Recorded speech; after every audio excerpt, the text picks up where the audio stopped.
ഇപ്പോൾ നടക്കുന്നത് രണ്ട് രാജ്യങ്ങൾ തമ്മിലുള്ള ഒരു സംഘർഷമാണ്.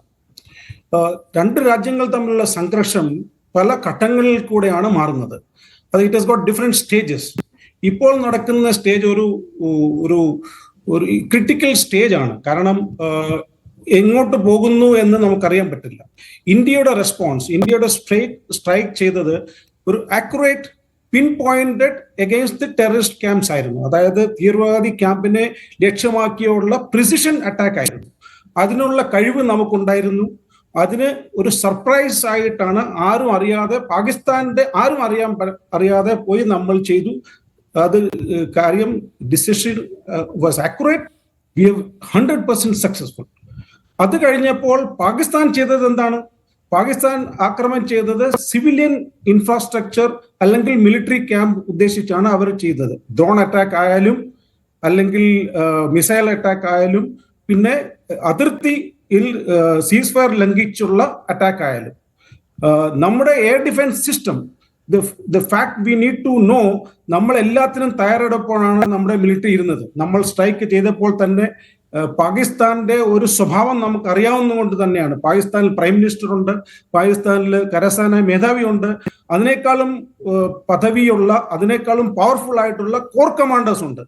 ഇതിൽ ആര് എന്ത് തീരുമാനം എടുക്കുന്നതെന്ന് നമുക്കറിയില്ല. So we were fully prepared. നമ്മൾ എല്ലാ കാര്യത്തിനും തയ്യാറെടുപ്പോടെയാണ് നമ്മൾ ഇരുന്നത്.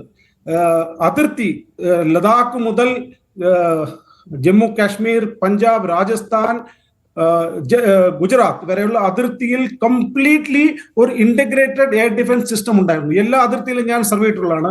സൈനിക് സ്കൂളിൽ പഠിച്ച 37 വർഷം ആർമിയിൽ ഇൻഫൻട്രിയിൽ, അതായത് Rajpur regiment, general V K സിംഗിന്റെ റെജിമെന്റ് രാജ്പൂർ റെജിമെന്റിൽ സേവനം അനുഷ്ഠിച്ചാണ്. എല്ലാ ഏരിയയിലും സർവേ ചെയ്തിട്ടുള്ളതാണ്. അതുകൊണ്ട് എനിക്ക് അറിയാം.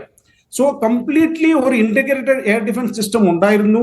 അതിന്റെ ഒരു മെയിൻ ഫോക്കസ് ആയിരുന്ന S-400 5ൽ കൂടുതൽ നമ്മുടെ കയ്യിലുണ്ട്. ഒരു S-400ന്റെ കപ്പാസിറ്റി എന്ന് പറഞ്ഞാൽ ഒറ്റേ സമയം 80 ടാർഗറ്റുകൾ ട്രാക്ക് ചെയ്ത് അതിനെ നശിപ്പിക്കാനുള്ള കഴിവ് ആ S-400-നുണ്ട്.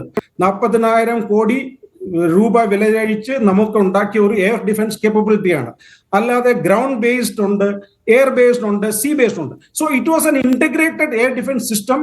അതുകൊണ്ട് തന്നെ നമ്മൾ തയ്യാറെടുപ്പോടുകൂടി നിന്നത് കൊണ്ട് തന്നെയാണ് അവരുടെ ഒരു ഡ്രോൺ അറ്റാക്കും ഒരു മിസൈൽ അറ്റാക്കും ഒരു നാശം പോലും ചെയ്യാൻ നമ്മുടെ ഏരിയയിൽ പറ്റില്ല അവർക്ക്.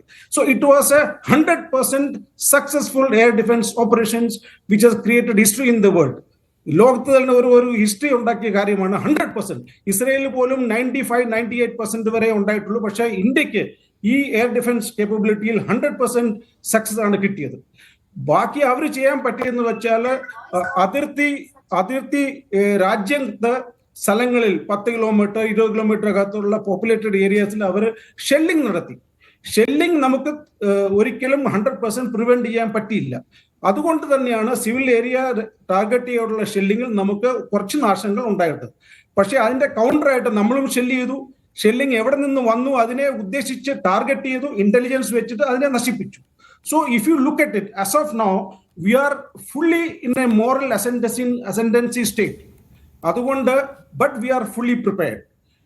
ഒരു കാര്യം പറയാനുള്ളതെന്ന് വെച്ചാൽ, എന്ത് മിസൈൽ ആക്രമണം നടന്നാലും, നമ്മൾ നടത്തിയതായാലും പാകിസ്ഥാൻ നടത്തിയതായാലും ഈ ബോർഡർ ലംഘിച്ചുള്ള കാര്യങ്ങളല്ലായിരുന്നു. It was a stand off attack. അതായത് ബോർഡറിന് ഇപ്പുറം നിന്ന് നമ്മളും ചെയ്തു, ബോർഡറിന്റെ അപ്പുറം നിന്ന് അവരും ചെയ്തു. സോ ബോർഡർ കവർന്നുള്ള ഒരു ആക്രമണം നമ്മൾ ചെയ്തിട്ടില്ല. So if you cross the border where it is by aircraft or by men on ground, it is a different stage of war. അത് വേറെ ഘട്ടത്തിലേക്ക് മാറും. എന്നാൽ മാത്രമേ ഒരു ഫുൾ ഫ്ലെജ് വാറിലേക്ക് അത് മാറാൻ സാധ്യതയുള്ളൂ. ഇത് നമ്മൾ കണ്ടത് കാർഗിൽ കോൺഫ്ലിക്റ്റിൽ പോലും നമ്മൾ കണ്ട ഇതാണ്. അതിർത്തി ലൈൻ ഓഫ് കൺട്രോൾ ലംഘിച്ചുള്ള കാര്യങ്ങൾ നമ്മൾ ചെയ്തില്ല, എല്ലാം ഉള്ളിൽ വെച്ചാണ് ചെയ്തത്. ഇപ്പോൾ നടന്നതും same thing. It was a stand off attack, it was A missile attack, drone attack and shelling.